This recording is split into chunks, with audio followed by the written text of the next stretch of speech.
श्रीमद् भागवत गीता का 13वां अध्याय। भगवान श्री कृष्ण कहते हैं कि हे अर्जुन, यह शरीर क्षेत्र है ऐसा कहा जाता है और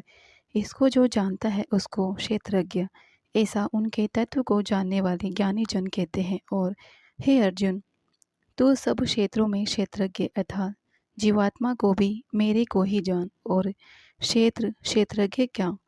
अर्थात विकार सहित प्रकृति का और पुरुष का जो तत्व से जानना है वह ज्ञान है, ऐसा मेरा मत है। इसलिए वह क्षेत्र जो है और जैसा है तथा जिन विकारों वाला है और जिस कारण से जो हुआ तथा वह क्षेत्रज्ञ भी जो है और जिस प्रभाव वाला है, वह सब संक्षेप से मेरे से सुन। यह क्षेत्र और क्षेत्रज्ञ का तत्व ऋषियों द्वारा बहुत प्रकार से कहा गया है अर्थात समझाया गया है और नाना प्रकार के वेद मंत्रों से विभाग पूर्वक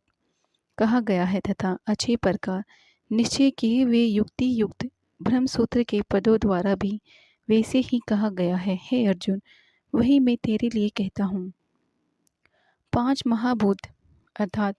आकाश, वायु, अग्नि, जल और पृथ्वी का सूक्ष्म भाव अहंकार, बुद्धि और मूल प्रकृति अर्थात त्रिगुणमयी माया भी तथा 10 इंद्रियां अर्थात शोष्ठ, त्वचा, नेत्र, रसना और घ्राण एवं वाक, हस्त, पाद, उपस्थ और गुदा, एक मन और 5 इंद्रियों के विषयक अर्थात शब्द, स्पर्श, रूप, रस, गंध तथा इच्छा, द्वेष, सुख, दुख और स्थूल देह का पिंड एवं चेतनाता और धृति, इस प्रकार के यह विकारों के सहित संक्षेप से कहा गया है। हे अर्जुन, श्रेष्ठता के अभिमान का अभाव, दंभ आचरण का अभाव, प्राणी मात्र को किसी भी प्रकार का न सताना और क्षमा भाव तथा मन वाणी की सरलता, श्रद्धा, भक्ति सहित गुरु की सेवा, बाहर भीतर की शुद्धि, अंतःकरण की स्थिरता, मन और इंद्रियों सहित शरीर का निग्रह, इस लोक और परलोक के संपूर्ण भोगों में आसक्ति का अभाव और अहंकार का भी अभाव एवं जन्म, मृत्यु, जरा और रोग आदि में दुख दोषों का बारंबार विचार करना, पुत्र, स्त्री, घर और धन आदि में आसक्ति का अभाव और ममता का न होना तथा प्रिय अप्रिय की प्राप्ति में सदा ही चित्त का सम रहना अर्थात मन के अनुकूल तथा प्रतिकूल के प्राप्त होने पर भी हर्ष, शोक आदि विकारों का न होना, मुझ परमेश्वर में एक ही भाव से स्थित रूप ध्यान योग के द्वारा व्यभिचारिणी भक्ति तथा एकांत और शुद्ध देश में रहने का स्वभाव और विषाक्त विषयों में, मनुष्यों में, समुदाय में प्रेम का न होना तथा आध्यात्म ज्ञान में नित्य स्थिति और तत्व ज्ञान के अर्थ रूप परमात्मा को सर्वत्र देखना, यह सब तो ज्ञान है और जो इससे विपरीत है वह अज्ञान है, ऐसा कहा गया है। हे अर्जुन, जो जानने के योग्य है तथा जिसको जानकर मनुष्य परमानंद को प्राप्त होता है, उसको अच्छी प्रकार कहूँगा। वह आदि रहित और परम ब्रह्म अकथनीय होने से न सत्य कहा जाता है और न असत्य ही कहा जाता है, परंतु वह सब ओर से हाथ पैर वाला और सब ओर से नेत्र, सिर और मुख वाला तथा सब ओर से श्रोत्र वाला है, क्योंकि वह संसार में सबको व्याप्त करके स्थित है और संपूर्ण इंद्रियों के विषयों को जानने वाला है, परंतु वास्तव में सब इंद्रियों से रहित तथा आसक्ति रहित और गुणों से अतीत हुआ भी अपनी योग माया से सबको धारण पोषण करने वाला और गुणों को भोगने वाला है तथा वह परमात्मा चराचर सब भूतों के बाहर भीतर परिपूर्ण है और चर अचर रूप भी वही है और वह सूक्ष्म होने से अविज्ञ है तथा अति समीप में और दूर में भी स्थित है वही है और वह विभाग रहित एक रूप से आकाश के सदृश परिपूर्ण हुआ भी चराचर संपूर्ण भूतों में पृथक पृथक के सदृश स्थित प्रतीत होता है तथा वह जानने योग्य परमात्मा विष्णु रूप से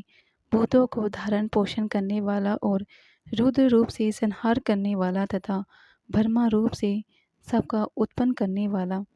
वह ब्रह्म ज्योतियों का भी ज्योति एवं माया से अति परे कहा जाता है। तथा वह परमात्मा बोध स्वरूप और जानने के योग्य एवं तत्व ज्ञान से प्राप्त होने वाला और सबके हृदय में स्थित है। हे अर्जुन, इस प्रकार क्षेत्र तथा ज्ञान और जानने योग्य परमात्मा का स्वरूप संक्षेप से कहा गया है। इसको तत्व से जानकर मेरा भक्त मेरे को स्वरूप को प्राप्त होता है।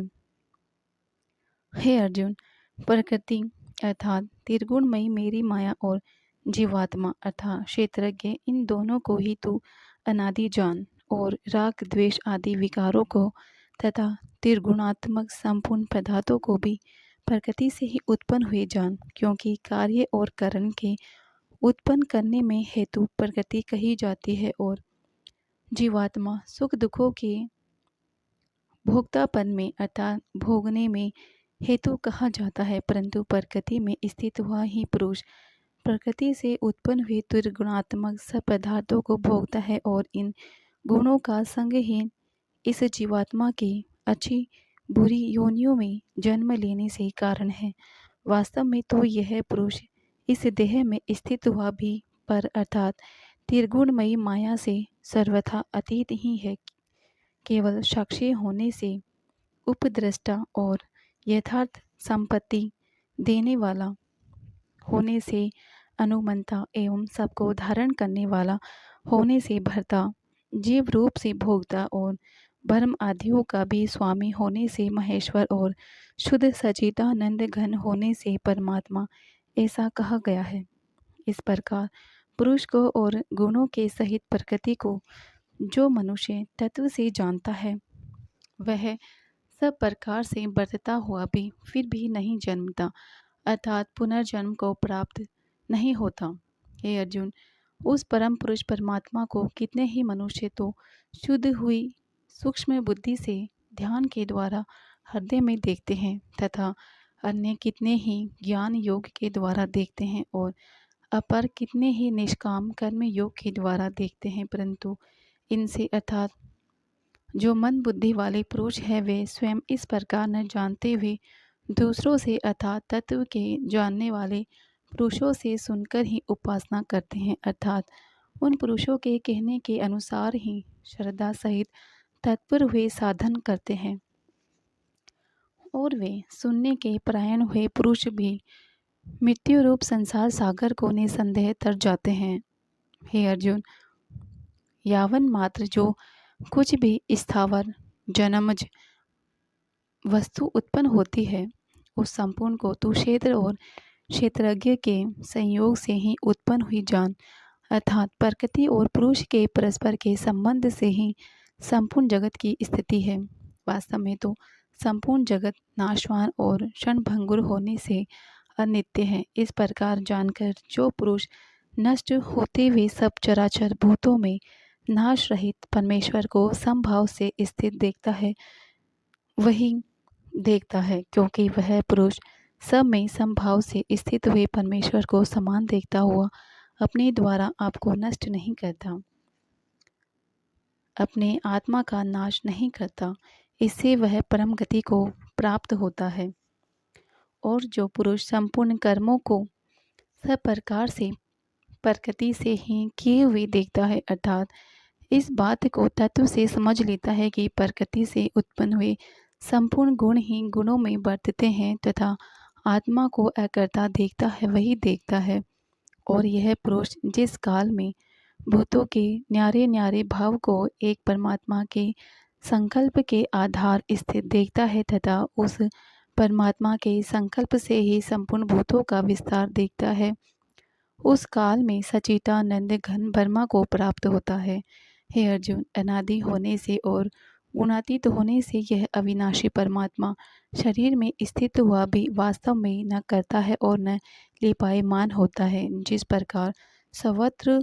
व्याप्त हुआ भी आकाश में सूक्ष्म होने के कारण लिपायमान नहीं होता, वैसे ही सर्वत्र देह में स्थित हुआ भी आत्मा गुणातीत होने के कारण देह के गुणों से लिपायमान नहीं होता। हे अर्जुन, जिस प्रकार एक ही सूर्य संपूर्ण ब्रह्मांड को प्रकाशित करता है, उसी प्रकार एक ही आत्मा संपूर्ण क्षेत्र को प्रकाशित करता है। इस प्रकार क्षेत्र और क्षेत्रज्ञ के भेद को तथा विकार सहित प्रकृति से छूटने के उपाय को ही जो पुरुष ज्ञान नेत्रों द्वारा तत्व से जानते हैं वह महात्मा जन परम ब्रह्म परमात्मा को प्राप्त होते हैं। जानकारी अच्छी लगी हो तो लाइक करें। चैनल पे पहली बार आए हैं चैनल को सब्सक्राइब करें।